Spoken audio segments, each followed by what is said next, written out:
Mas graças a Deus, porque outrora escravos do pecado, contudo, viestes a obedecer de coração à forma de doutrina a que fostes entregues. E uma vez libertados do pecado, fostes feitos servos da justiça. Falo como homem, por causa da fraqueza da vossa carne. Assim como oferecestes os vossos membros para a escravidão da impureza e da maldade para a maldade, assim oferecei agora os vossos membros para servirem à justiça para a santificação. Então, Paulo vem falando dessa condição da gente ser escravo do pecado e que para a gente passar a ser servo da justiça, a gente tem que obedecer de coração, que a gente viu semana passada, é uma obediência do pensamento, do sentimento, do desejo, do impulso, das ações, é uma obediência completa à forma de doutrina, ou seja, a marca que a vida do Cristo imprime em nós. E hoje ele vai falar como homem, por causa da fraqueza da vossa carne, nós oferecemos nossos membros, nosso corpo, as nossas ações à impureza e à maldade, e a gente deveria servir à justiça e à santificação. Então, o que nós vamos tentar entender hoje é esse versículo, né? Alguém sabe o que é carne? Paulo fala que o problema aí é a carne. Por isso é que nossos membros servem à impureza e à maldade. Quem sabe o que é a carne? É a matéria? Mas olha bem, se a carne fosse a matéria, por que ele fala a vossa carne? Ele não está encarnado? Ele tem que falar é nossa carne. Mas ele não fala nossa, ele fala a vossa. Paixões, que mais? Quem sabe? Carne, gente, é um conceito muito interessante que a gente tem que aprofundar. Carne quer dizer corpo também, em algumas situações, mas aqui claramente não é, por causa que ele fala vossa carne. Quer dizer, ele está encarnado, que nem eu, que se ele fosse espírito, até entender ele falar de vossa carne, né? Então, nós vamos tentar entender hoje o que significa sax, tá? Então, sax, ela quer dizer a natureza sensual dos homens, são essas paixões, são esses impulsos, a natureza do ser humano separada da influência divina, tá? Inclinada ao pecado e oposta a Deus. Esse é o conceito de Sachs, é o que Kardec chama das más tendências, que nós trazemos más tendências. E aí a gente vai tentar aprofundar um pouquinho nisso hoje, que esse é um conceito muito importante. Pois é, eu não sei.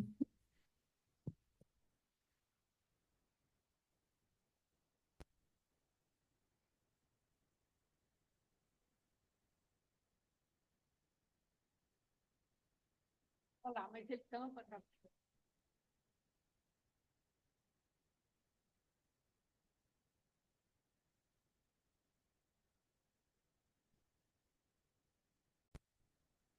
Então, gente, a gente tem três traduções aqui, e ele vai falar que na linguagem humana, ou termos humanos, então ele vai falar da nossa fragilidade, da fraqueza da nossa carne, as nossas limitações, mas não fica muito claro o que é essa carne, né? Então, nós vamos trazer Emmanuel para ajudar a gente. Então, vamos lá. Caminho, Verdade e Vida, capítulo 20, que é a carne. Se vivemos em espírito, andemos também em espírito. Está na carta aos Gálatas, capítulo 5, versículo 25. Quase sempre, quando se fala de espiritualidade, apresentam-se muitas pessoas que se queixam das exigências da carne. Então, olha para você ver, Emmanuel já deixa subentendido para nós que existe uma maneira de viver nossa vida aqui enquanto encarnado em espírito, andando em espírito, ligada de uma certa maneira à espiritualidade. E tem uma outra que eu me ligo mais à carne, a sax. Então, por isso que ele vai falar, que quando fala de espiritualidade, vai falar das exigências da carne. Nós vamos tentar entender isso e chegar lá. Vamos tentar chegar lá, que ainda está muito claro, não. É verdade que os apóstolos muitas vezes falaram de concupiscências da carne, de seus criminosos impulsos e nocivos desejos. Nós mesmos, frequentemente, nos sentimos na necessidade de aproveitar o símbolo para tornar mais acessíveis as lições do Evangelho. Então, a carne já está dando uma dica para nós, né? A concupiscência, os impulsos criminosos, os nocivos desejos, vêm da carne, né? É mais ou menos isso. O próprio mestre figurou que o espírito, como elemento divino, é forte, mas que a carne, como expressão humana, é fraca. Entretanto, que é a carne? É isso aí. Então, ele está dizendo que nós, enquanto espíritos, nós temos potencialidades divinas, nós somos fortes. Não tem por que imaginar que nós somos fracos, né? Mas a expressão humana submetida à carne, que nós vamos descobrir o que é fraca. Né? E é interessante, por isso é que a gente descobre Paulo falando, olha bem, a avó, por causa da fraqueza da vossa carne, quer dizer que é algo que Paulo já tinha superado nele. É uma influência que nós temos e que Paulo já sente que ele já venceu essa influência. Por isso que ele fala da fraqueza da vossa carne e não da nossa carne. Né? Porque ele já percebeu que essa parte ele já. Nós estamos na carta aos Romanos, né, gente? Ele já tem mais de 20 anos de apostolado. Cada personalidade espiritual tem o seu corpo fluídico e ainda não percebestes, porventura, que a carne é um composto de fluidos condensados? Corpo fluídico, você sabe de que eles estão falando, gente? O que é corpo fluídico? Perispírito, né? E a carne é um composto. Aí, ó, por isso é que eu estou falando, tá vendo? A carne pode significar corpo físico, tá? Mas não é esse sentido que Paulo está usando. Então, se a gente for lá em Evolução em Dois Mundos, a gente vai ver o seguinte: a seguinte conceituação. Capítulo 2, Corpo Espiritual. Para definirmos de alguma sorte o corpo espiritual, é preciso considerar, antes de tudo, que ele não é reflexo do corpo físico, porque, na realidade, é o corpo físico que o reflete, tanto quanto ele próprio, o corpo espiritual, retrata em si o corpo mental. É o envoltório sutil da mente que lhe preside a formação. Então, o corpo físico é reflexo de quê? Do perispírito. E o perispírito é reflexo de quê? Do espírito. Do espírito, da mente ou do corpo mental que envolve a mente, ou seja, da mente. Então, o que Emmanuel está falando? Olha bem, nós temos o espírito ou a mente, que é revestida pelo corpo mental, que forma o perispírito. E o perispírito, o corpo físico. E eu quero que vocês lembrem do perispírito, porque na hora que eu falar de região psicoide, é daqui que eu estou falando, do perispírito, só que Jung usa psicoide. Ok? Está querendo dizer perispírito. Então, tudo que sai de influência do corpo para chegar na mente passa pelo perispírito. E a mesma coisa, influência espiritual para chegar na mente passa pelo perispírito. Ok?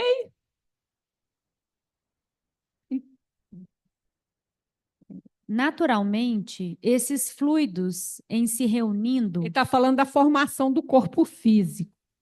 Obedecerão aos imperativos da existência terrestre, que no designais por lei de hereditariedade. Mas esse conjunto é passivo e não determina por si. Podemos figurá-lo como casa terrestre, dentro da qual o espírito é dirigente. Habitação essa que tomará as características boas ou más de seu possuidor. É isso que ele está falando. Ter a lei da hereditariedade, gente, tem.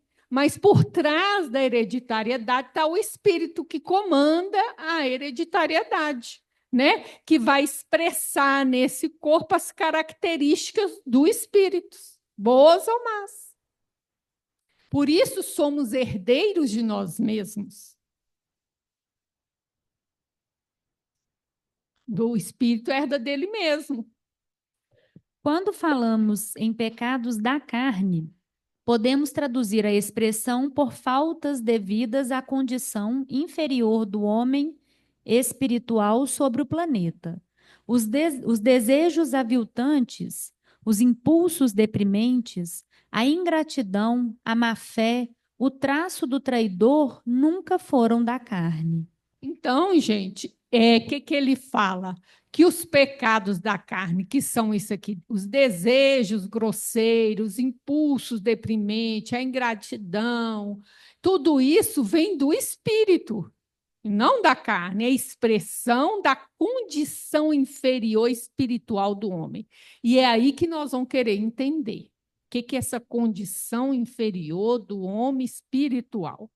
Vamos ver. O mapa da alma. Jung, o mapa da alma. Capítulo 4. Não, é de Moraes Tey. É o título, não é? É Jung, o mapa da alma. Ah, sim. Eu ia... Está certo. Desculpa. O Jung de todo tamanho. Exato. Capítulo 4. O instinto tem suas raízes no físico e ingressa na psique sob a forma de pulsão, pensamento, memória, fantasia e emoção. Jung chama isso a partie inférieure da experiência humana, ou seja, o nível somático da psique é fortemente influenciado por processos corporais. Então, olha para você ver. O instinto vem do corpo, tem raiz no corpo, no físico, na carne. Ela entra na psique humana em forma de pulsão, de pensamento, de memória, de fantasia, de emoção. Essa parte da psique é chamada de parte inferior da psique, porque ela está enraizada no corpo somático e é influenciada fortemente pelos instintos. Logo, meu pensamento, minha emoção é influenciada pelo instinto. Né? Tem a raiz no instinto. É de lá que vem. Quando a informação passa do soma para a psique, ela atravessa a região psicoide e, como resultado, há um considerável abrandamento do determinismo biológico que dá lugar a uma aplicação mais ampla e mais livre, onde começa a mostrar-se acessível à vontade. Então, essa região psicóide que eles entendem, que é intermediária entre o corpo e a mente, é o que a gente chama de perispírito. Porque no animal ele não tem perispírito. Então, a força do instinto é maior sobre eles. Agora, em nós, não. Vem o impulso sexual. Passa pelo perispírito, e dependendo da densidade, ele vai ser mais ou menos abrandado, é óbvio, quanto mais sutil ele for, mais ele abranda esse instinto. Aí eu posso escolher se vou satisfazê-lo, quando eu vou satisfazê-lo, com quem eu vou satisfazer. Entendeu? A mesma coisa a fome. A fome vem, mas eu posso escolher o que eu quero comer. Não, estou com fome, mas eu quero doce de leite. Isso. Por causa desse abrandamento do perispírito, que a gente já pode entender que depende da textura, da sutilidade desse perispírito, a quantidade que ele vai ser abrandado, conforme a evolução do espírito, claro.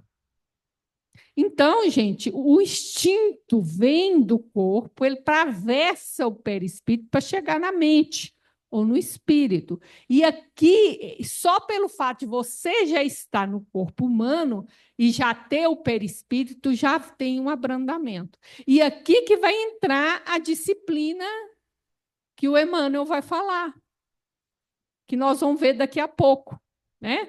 Porque no que ele sofre um abrandamento, mas existe vamos dizer assim, um leque de expressão desse instinto, que ele vai dar exemplo aqui. Emmanuel, não, André Luiz, ok? Se existe um limite para a psique na ponta somática, também existe um limite na parte superior da consciência, onde a função não está mais orientada pelo instinto, mas alcançou uma forma espiritual. Então, gente, eu não sabia muito bem que desenho eu punha na parte superior espiritual aqui, por isso que eu pus uma pessoa, mas não precisa ser uma pessoa assim, né? A espiritualidade, né? A energia divina, é isso, ela passa pelo perispírito para chegar aqui. Mas se eu estou muito ligada instintivamente, esse outro lado eu tenho que desenvolver, esse daqui eu tenho que disciplinar. Então, a parte, os impulsos, as pulsões que vêm do corpo, eu tenho que disciplinar. Mas a parte superior da psique eu tenho que desenvolver pela oração, pela meditação, pela concentração, pelo estudo, eu desenvolvo isso. Tudo passa, tanto o superior quanto o inferior tem que passar pelo perispírito para chegar na mente, na alma, no espírito, né? Tá indo, gente? Forme e sexualidade, por exemplo, são pulsões de base somática que envolvem a descarga de hormônios, ambas são instintos. Mas a vontade entra em cena, uma vez que se pode fazer escolhas sobre o que comer ou como satisfazer os imperativos sexuais.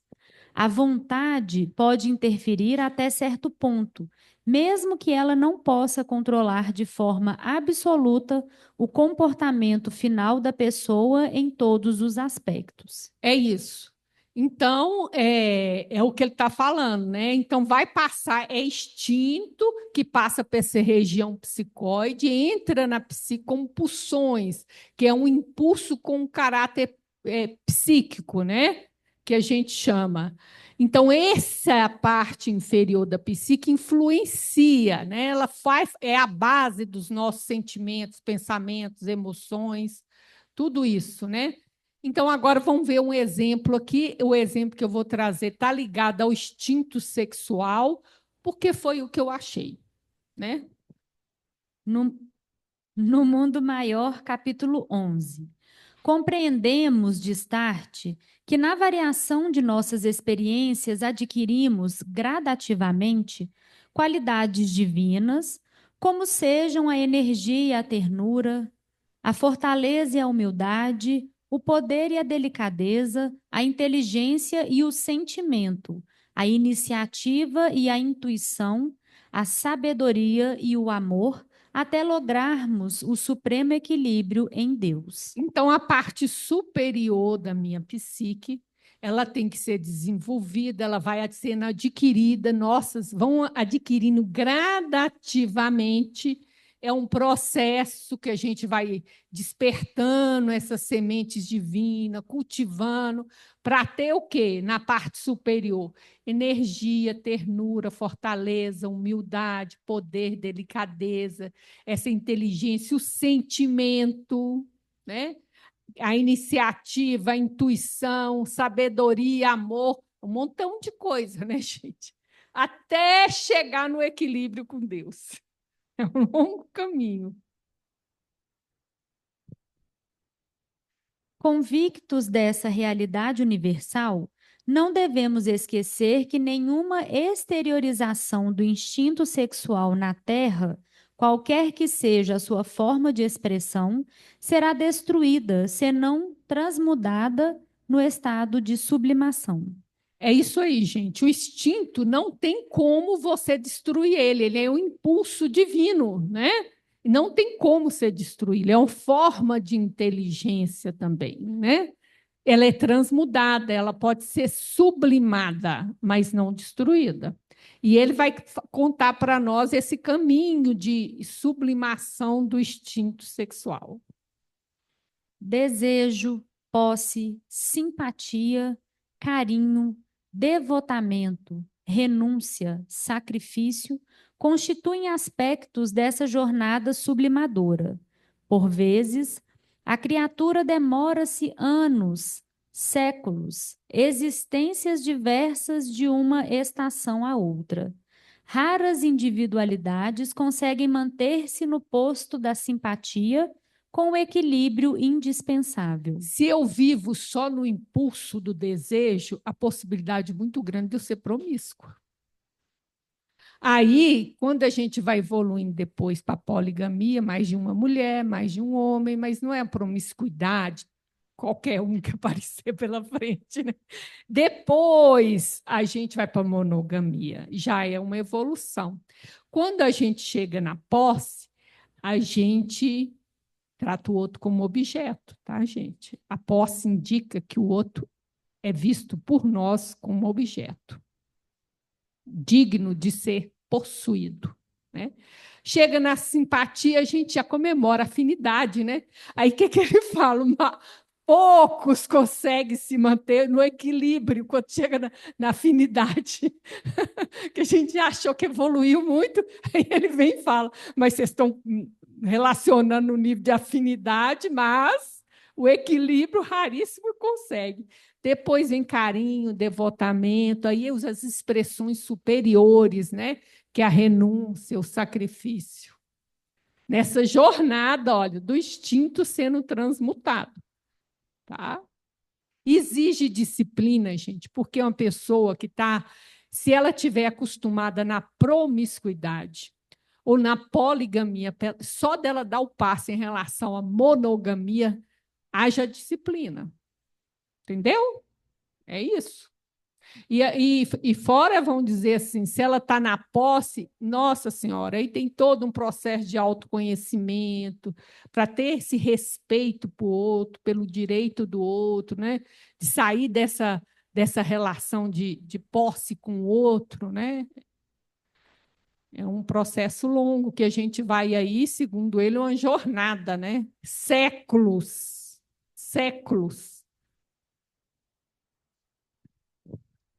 Aí agora eu vou dar um exemplo, nosso André Luiz. Nosso Lar, capítulo 1. Examinando atentamente a mim mesmo, algo me fazia experimentar a noção de tempo perdido com a silenciosa acusação da consciência. Habitara a terra, gozara-lhe os bens, colhera as bênçãos da vida, mas não lhe retribuíra ceitil do débito enorme. Tivera paz, cuja generosidade e sacrifícios por mim nunca avaliei. Esposa e filhos que prendera ferozmente nas teias rijas do egoísmo destruidor. Possuíra um lar que fechei a todos os que palmilhavam o deserto da angústia.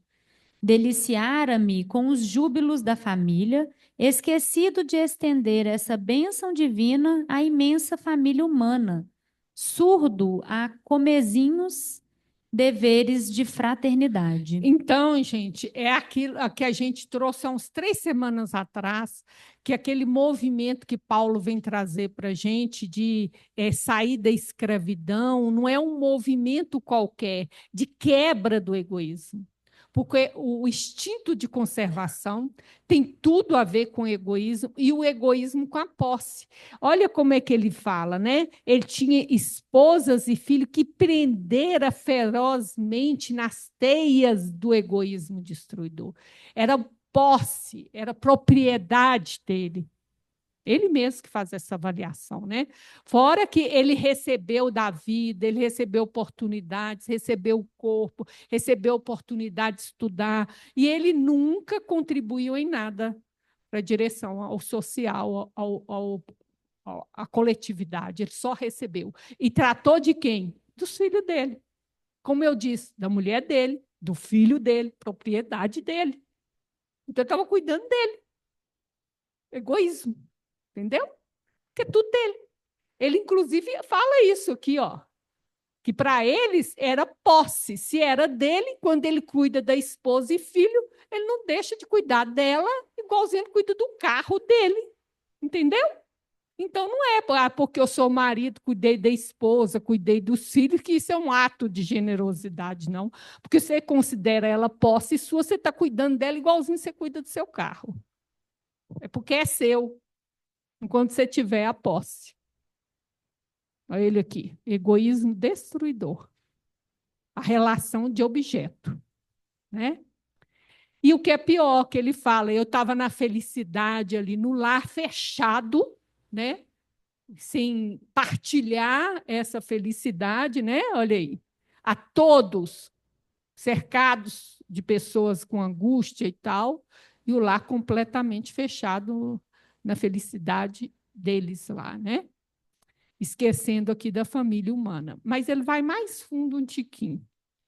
Enfim, como a flor de estufa não suportava agora o clima das realidades eternas, não desenvolvera os germes divinos que o Senhor da vida colocara em minha alma, sufocara-os criminosamente no desejo incontido de bem-estar, não adestrara órgãos para a vida nova.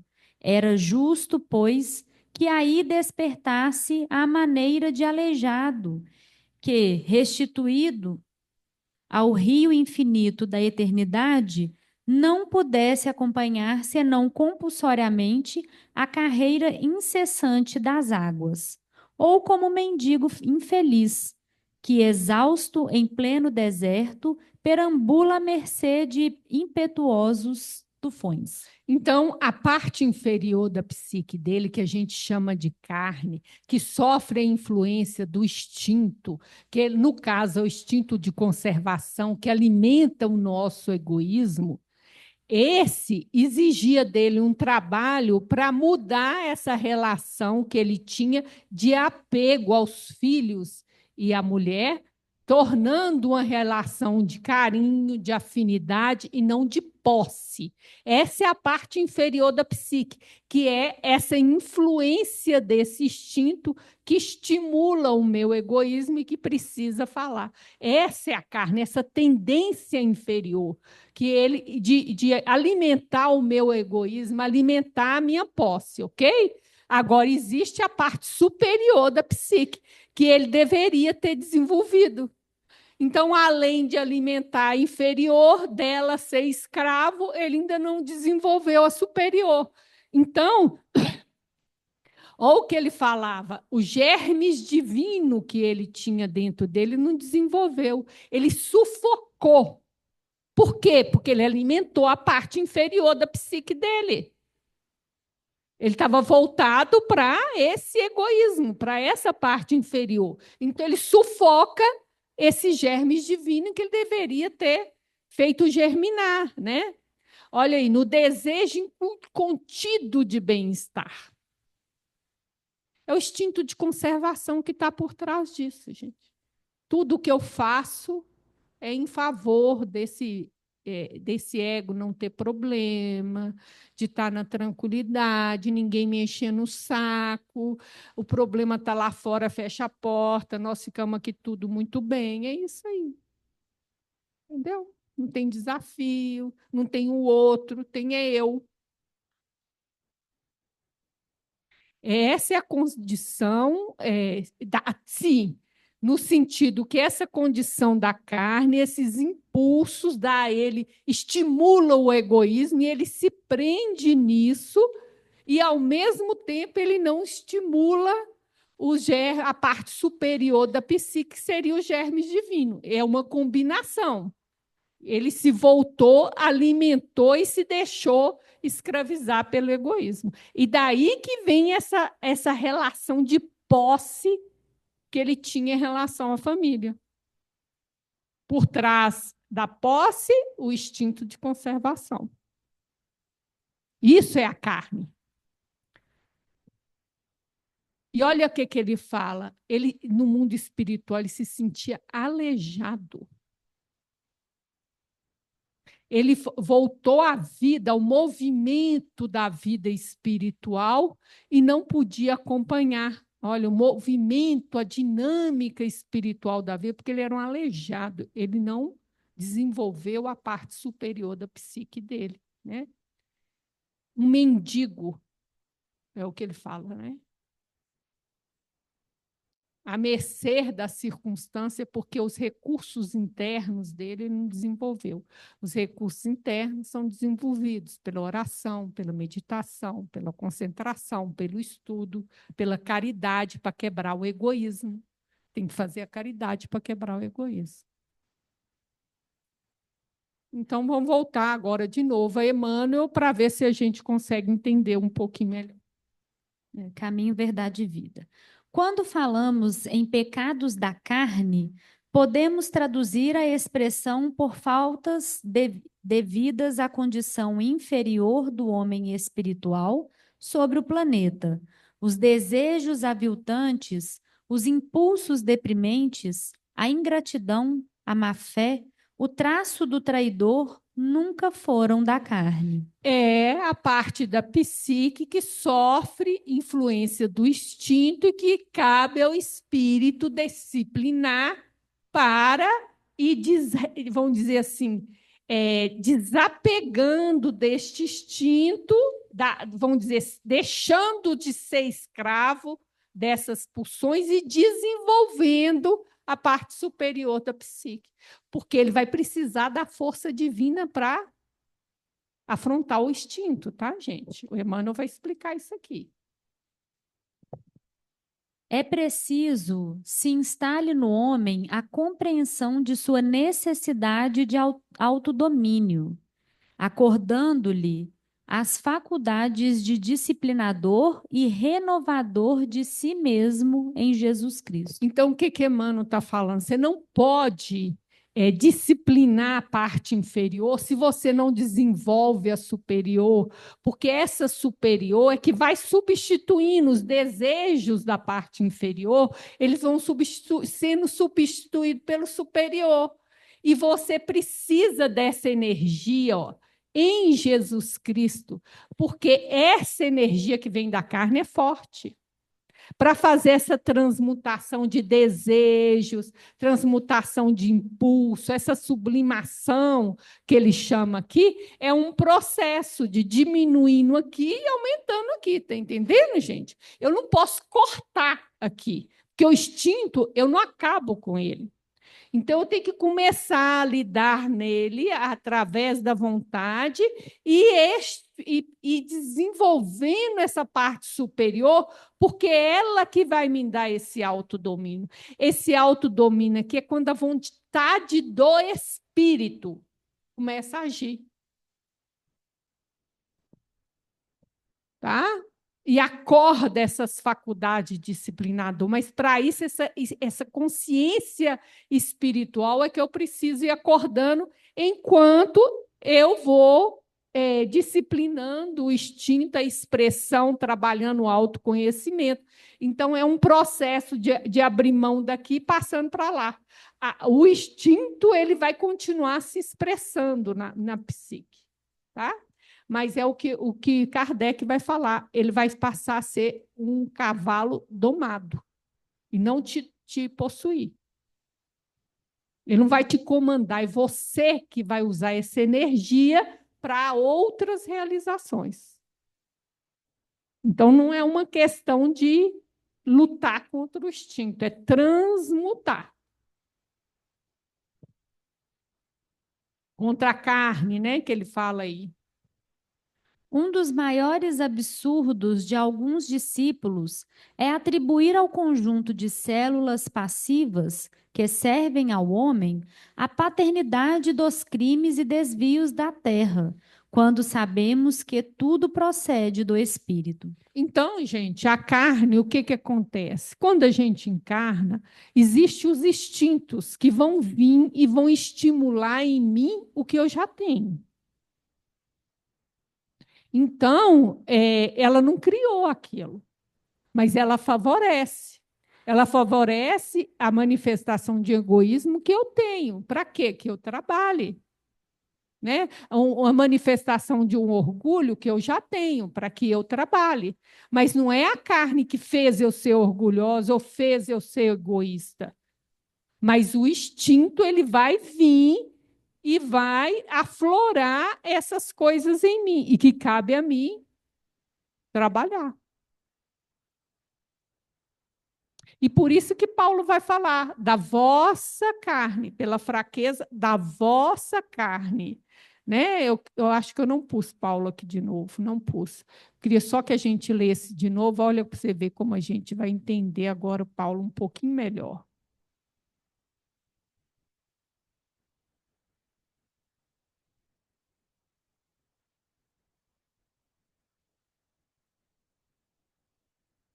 Falo como homem por causa da fraqueza da vossa carne.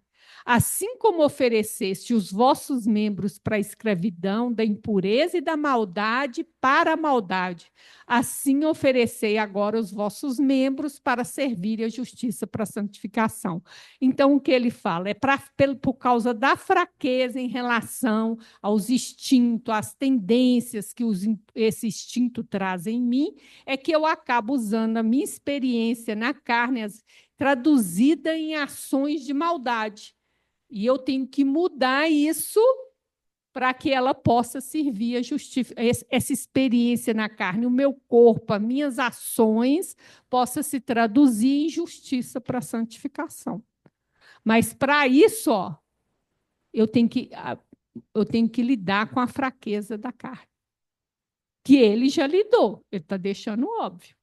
Que ele já lidou, ele já desenvolveu a parte superior e conseguiu domar a inferior. Nós somos um longo processo, né? E não é negar o impulso que vem do instinto, é transmutar, é um processo longo. Deu para entender, gente? Alguém gostaria de falar alguma coisa?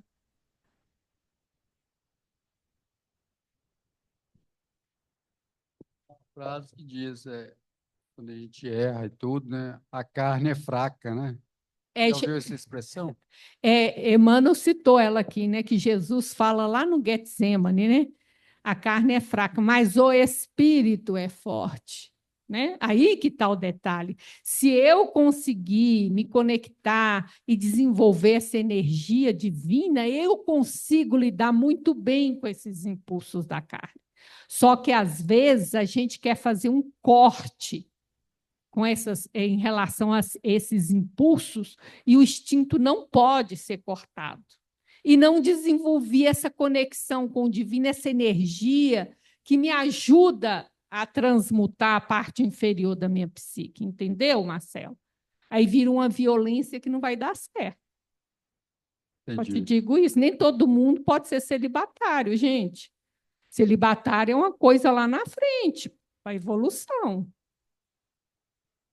Passa para ela ali. Percebeu, né? Ô, Vânia, eu achava que o instinto ele já não existiria em mim mais. Mas pelo que eu estou entendendo aí um pouco, ele é necessário. É isso mesmo? Ele é a base de todo o processo psíquico nosso.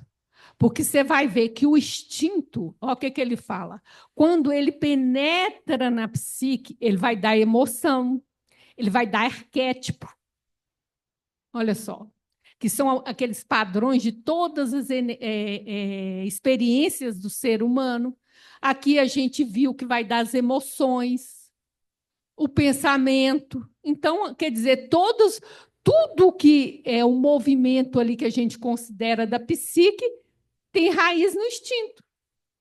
E o que Kardec vai falar? Que as paixões, que são as emoções, elas têm que ser domadas. Você não tem como acabar com elas, né? Então, esse impulso não tem jeito.